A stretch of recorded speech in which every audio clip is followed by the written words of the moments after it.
அண்மை செய்திகளை விரிவாக பார்ப்பதற்கு முன்பாக தலைப்புச் செய்திகளை பார்க்கலாம். கேன் குடிநீர் தயாரிப்பாளர்கள் வேலைநிறுத்தம் வாபஸ், மக்கள் நலன் கருதி போராட்டத்தை திரும்பப் பெறுவதாக அறிவிப்பு. கோவையில் புறவழிச்சாலை திட்டத்திற்கு விவசாயிகள் எதிர்ப்பு, சாலை மறியலில் ஈடுபட்ட 100க்கும் மேற்பட்டோர் கைது.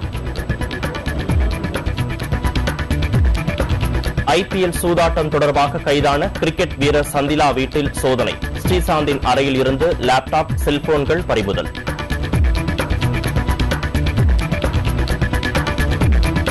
கிரிக்கெட் வாரியம் ஐபிஎல் அமைப்புகளை தகவல் அறியும் உரிமைச் சட்டத்தின் கீழ் கொண்டுவர வேண்டும், காங்கிரஸ் கட்சி வலியுறுத்தல்.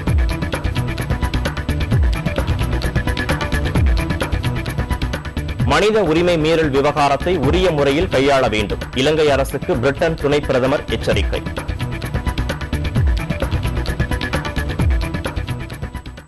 நான்கு நாட்களாக நீடித்து வந்த கேன் குடிநீர் தயாரிப்பாளர்களின் வேலைநிறுத்த போராட்டம் வாபஸ் பெறப்பட்டுள்ளது. இதையடுத்து இன்றிரவு முதல் குடிநீர் விநியோகப் பணிகள் தொடங்கும் என அறிவிக்கப்பட்டிருக்கிறது. இது தொடர்பாக நமது செய்தியாளர் பாரதியிடம் குடிநீர் உற்பத்தியாளர் சங்க பொதுச் செயலாளர் ஷேக்ஸ்பியர் பகிர்ந்து கொண்ட கருத்துக்களை இப்போது பார்க்கலாம். சென்னை புறநகர் பகுதியில் இருந்த அனைத்து பகுதிகளிலும் கிட்டத்தட்ட 103 அங்கீகாரம் இல்லாத விற்பனை சுத்திகரிப்பு நிலையங்கள் இயங்கி வந்ததால் பசுமை தீர்ப்பாயம் நேரடியாக அதோட மின் இணைப்பை துண்டிக்க வேண்டும், அதே போல அங்க இருக்கக்கூடிய அதற்கு முழு சீல் வைக்கணும்னு சொல்லி உத்தரவிட்டிருந்தாங்க. இதனை அடுத்து இதற்கு ஆதரவு தெரிவித்து கிட்டத்தட்ட 300க்கும் மேற்பட்ட சுத்திகரிப்பு நிலையங்கள் வேலைநிறுத்த போராட்டத்தில் ஈடுபட்டாங்க. இதனை அடுத்து திடீர்னு எனக்கு அந்த தன்னுடைய வேலைநிறுத்த போராட்டத்தை திரும்ப பெறதா அறிவிச்சிருக்காங்க. அது என்ன காரணம் அப்படிங்கிற பத்தி நேரடியாக கேட்போம். ஐயா வணக்கம். இப்ப கடந்த 3 நாட்களோட போராட்டம் தொடர்ந்து நடந்துகிட்டு வந்துச்சு. இதுக்கு நடுவில் என்ன காரணத்துக்கு திடீர்னு போராட்டத்தை வாபஸ் பெற்றிருக்கீங்க? அதாவது பசுமை தீர்ப்பாயத்தோட உத்தரவை எடுத்து பொல்யூஷன் கண்ட்ரோல் போர்டு மாசு கட்டுப்பாட்டு வாரியம் ஒரு 92 கம்பெனி மேல நடவடிக்கை எடுத்து, அதாவது இந்த 3 மாவட்டங்களில் 309 கம்பெனியில் ISI உரிமம், SSI சர்டிபிகேட், அது போக FSSAI ஸ்டேட் கவர்மெண்டால கொடுக்கப்படுகிற ஃபுட் சேஃப்டி சர்டிபிகேட் எல்லாம் எடுத்து நடத்தி கொண்டிருக்கிறோம். இதுல ஒரு 92 கம்பெனி மேல மாசு கட்டுப்பாட்டு வாரியம் நடவடிக்கை எடுத்திருக்காங்க. மீதமுள்ள மற்ற கம்பெனிகளுக்கும் சோகாஸ் நோட்டீஸ் அனுப்பிச்சிருந்தாங்க. இந்த 92 கம்பெனிகளுக்குள்ள மின் இணைப்பை துண்டிச்சிருக்காங்க. அதை மற்ற கம்பெனிகளுக்கும் திரும்ப அனுப்புற மாதிரி இருந்ததால நாங்க எல்லாருமே இந்த போராட்டத்தில் மற்ற கம்பெனிக்கும் அனுப்பக்கூடாது, ஏற்கனவே மின் இணைப்பை துண்டித்த கம்பெனிகளுக்கும் மின் இணைப்பை மீண்டும் தர வேண்டும் என்று கூறி இந்த போராட்டத்தில் இறங்கினோம். இப்ப இன்று 4வது நாள். நேற்று மதியத்திலிருந்தே பாத்தீங்கன்னாக்கா பொதுமக்கள், ஹாஸ்பிட்டல், முதியவர்கள், குழந்தைகள் எல்லாருக்குமே நல்ல தண்ணி கிடைக்காத ஒரு அவல நிலைக்கு வந்துருச்சு. அதனால இந்த நேரத்தில் பணம் பண்ண நினைக்கும் சில ISI இல்லாத போலி நிறுவனங்கள் தண்ணியை பிடித்து கொடுத்து 20 லிட்டர் கேன்ல 100 ரூபா, 150 ரூபா, சில இடத்துல பாத்தீங்கன்னாக்கா டேங்கர் லாரியில இருந்து அப்படியே டேங்க்ல கேன்ல ஓசை போட்டு 200 ரூபாய்க்கு பில் பண்ணி கொடுக்கக்கூடிய நிலைக்கு வந்ததுனால பொதுமக்கள் பாதிக்கக்கூடாது என்ற நல்ல எண்ணத்தோட இன்னைக்கு நாங்க இந்த போராட்டத்தை வாபஸ் பெற்றிருக்கிறோம். கோவையில் புறவழிச்சாலை திட்டத்திற்கு நிலங்களை கையகப்படுத்த எதிர்ப்பு தெரிவித்து சாலை மறியல் செய்த விவசாயிகள் கைது செய்யப்பட்டனர். காந்திபுரம் மத்திய பேருந்து நிலையத்தில் நடைபெற்ற இந்த மறியலில் 100க்கும் மேற்பட்டோர் கலந்து கொண்டனர். கோவை நீலாம்பூர் பகுதியிலிருந்து மேட்டுப்பாளையம் வரை 60 கிலோமீட்டர் தொலைவில் புறவழிச்சாலையை தேசிய நெடுஞ்சாலைத்துறை அமைக்க உள்ளது. இந்த திட்டத்திற்காக 1000 ஏக்கர் பரப்பளவிலான விவசாய நிலங்கள் கையகப்படுத்தப்பட உள்ளன. இதற்கு எதிர்ப்பு தெரிவித்து கோவை மாவட்ட விவசாயிகள் பல்வேறு போராட்டங்களில் ஈடுபட்டு வருகின்றனர். இந்த திட்டம் நடைமுறைப்படுத்தப்பட்டால் 1500 வீடுகளும் 150 குறுந்தொழிற்சாலைகளும் அழியும் நிலை ஏற்படும் என விவசாயிகள் தெரிவித்தனர். மேலும் விவசாய நிலங்களை கையகப்படுத்துவதை விட்டுவிட்டு மாற்று பாதைகளில் புறவழிச்சாலை அமைக்க வேண்டும் எனவும் அவர்கள் கோரிக்கை விடுத்துள்ளனர். கோவை மாவட்டத்தில் 5 வயது சிறுமி பாலியல் வன்கொடுமைக்கு ஆளாக்கப்பட்ட சம்பவம் தொடர்பாக இளைஞர் ஒருவர் கைது செய்யப்பட்டுள்ளார்.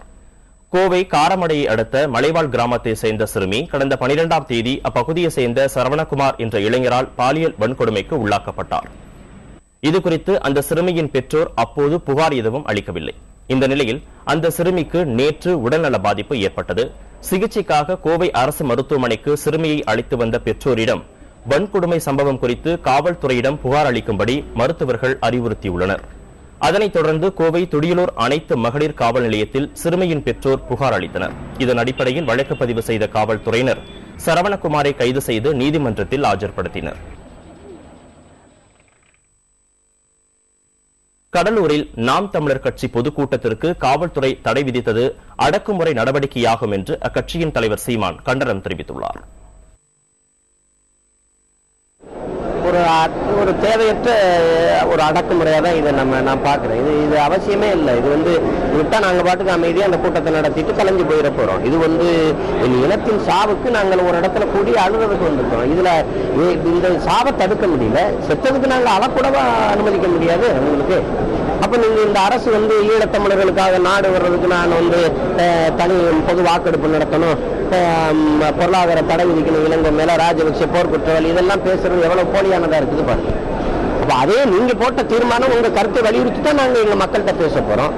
அதுக்கு எதுக்கு இந்த கூட்டத்துக்கு தடை விதிக்கணும்?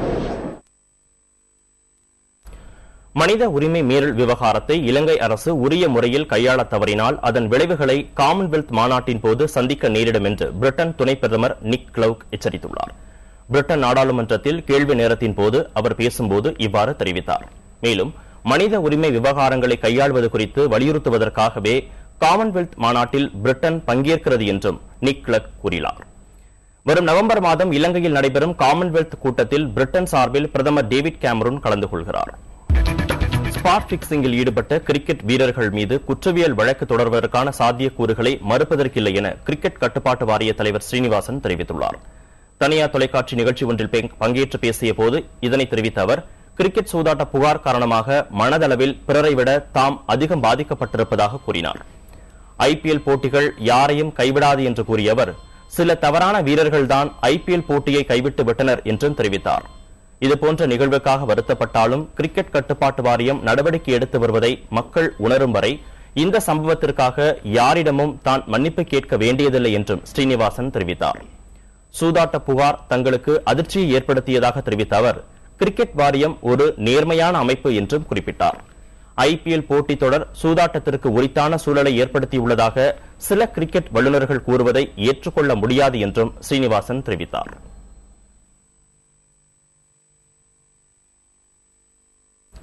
சூதாட்டத்தில் ஈடுபட்ட கிரிக்கெட் வீரர்கள் மீது கண்டிப்பாக நடவடிக்கை எடுக்கப்படும் என்று ஐபிஎல் தலைவர் ராஜீவ் சுக்லா தெரிவித்துள்ளார். கடந்த காலத்தில் தவறு செய்தவர்கள் மீது நடவடிக்கை எடுக்கப்பட்டது போல் இம்முறையும் நடவடிக்கை எடுக்கப்படும் என்றும் ராஜீவ் சுக்லா தெரிவித்துள்ளார்.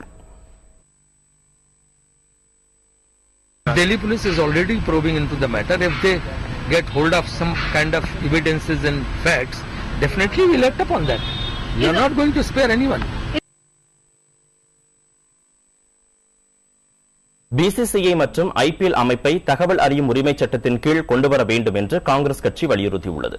இது தொடர்பாக இந்தூரில் செய்தியாளர்களிடம் பேசிய காங்கிரஸ் தேசிய செயலாளர் பங்கஜ் சர்மா, ஐபிஎல் கிரிக்கெட் தொடரில் நடைபெற்று வரும் சூதாட்ட புகார்களால் இந்தியாவுக்கு மிகப்பெரிய அவப்பெயர் ஏற்பட்டுள்ளதாக கூறினார். மேலும் ஐபிஎல் அமைப்பின் செயல்பாடுகள் குறித்தும் முறையாக விசாரணை நடத்தப்பட வேண்டும் என்றும் அவர் கோரிக்கை விடுத்தார். ஏற்கனவே இந்திய கிரிக்கெட் வாரியத்தை தகவல் அறியும் உரிமை சட்டத்தின் கீழ் கொண்டுவர வேண்டும் என்று பல்வேறு தரப்பினர் வலியுறுத்தி வரும் நிலையில் தற்போது அந்த கருத்து வலுப்பெற்றுள்ளது.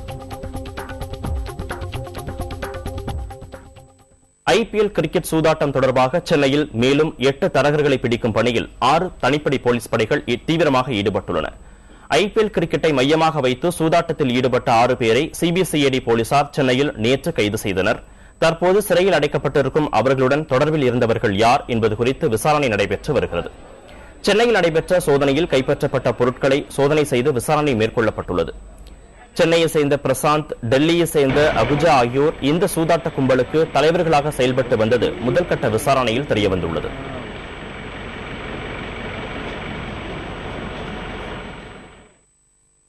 சூதாட்ட புகாரில் சிக்கியுள்ள அஜித் சண்டிலாவின் இல்லத்தில் டெல்லி காவல்துறையினர் சோதனை நடத்தினர்.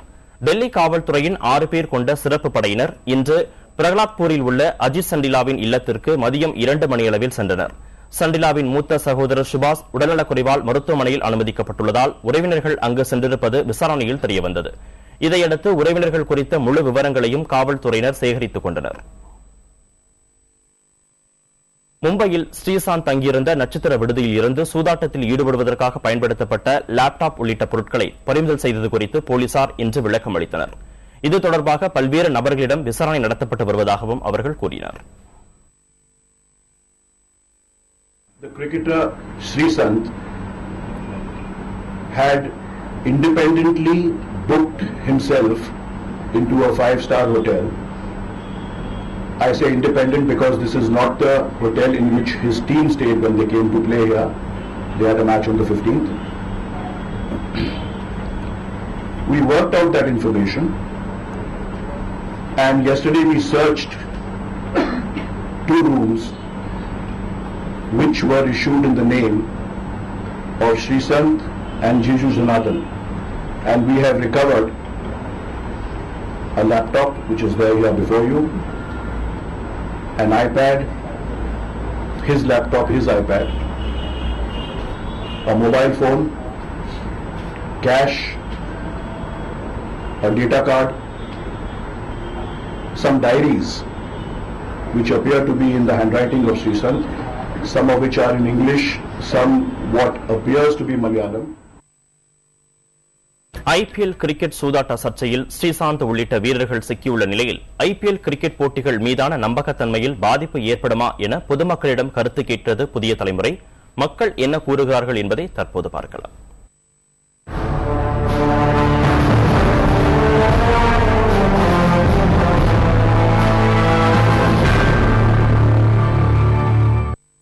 ஓரிரு வீரர்கள் செய்யும் தவறை வைத்து நம்ம விளையாட்டுல இருக்க ஆர்வம் நிச்சயமா என்னைக்கும் குறையாதுன்னு நான் உறுதியா சொல்றேன். ஏன்னா எப்படி மேட்ச் பிக்சிங் இது சும்மா நடிக்கிறாங்க, ஏன் அதை பார்க்கணும்னு கிரிக்கெட் மேல மோகம் வர வர குறைஞ்சிட்டு இருக்குது. மேட்ச் ஜெயிக்கிறது பார்த்தீங்கன்னாக்கா பிக்சிங் நமக்கே அட்வான்ஸாக தெரிஞ்சிருது. அதனால பார்த்தீங்கன்னா இளைஞர் வந்து இப்போ வந்து கிரிக்கெட்டை விட்டுட்டு மற்ற விளையாட்டு போட்டியில் கவனம் செலுத்துறதுக்காக போயிட்டு இருக்காங்க. கிரிக்கெட்லாம் இப்போ அதிகம் பார்க்கறது இல்லை. சச்சின் ஓய்வு பெற்றது, ஒன்று ஓய்வு பெற்றது பார்க்கறது இல்லை. அதனால கிரிக்கெட்டில் இருக்க ஆர்வம் எங்களுக்கு ரொம்ப குறைஞ்சிச்சு. 6 அடிச்சா காசுன்றாங்க, 4 அடிச்சா காசுன்றாங்க, எல்லாருமே காசு ஆயிடுச்சு. அதனால கிரிக்கெட்டை வந்து ரசிகர்கள் பார்க்கறதையும் இப்போ வர வர கம்மி பண்ணிடுறாங்க.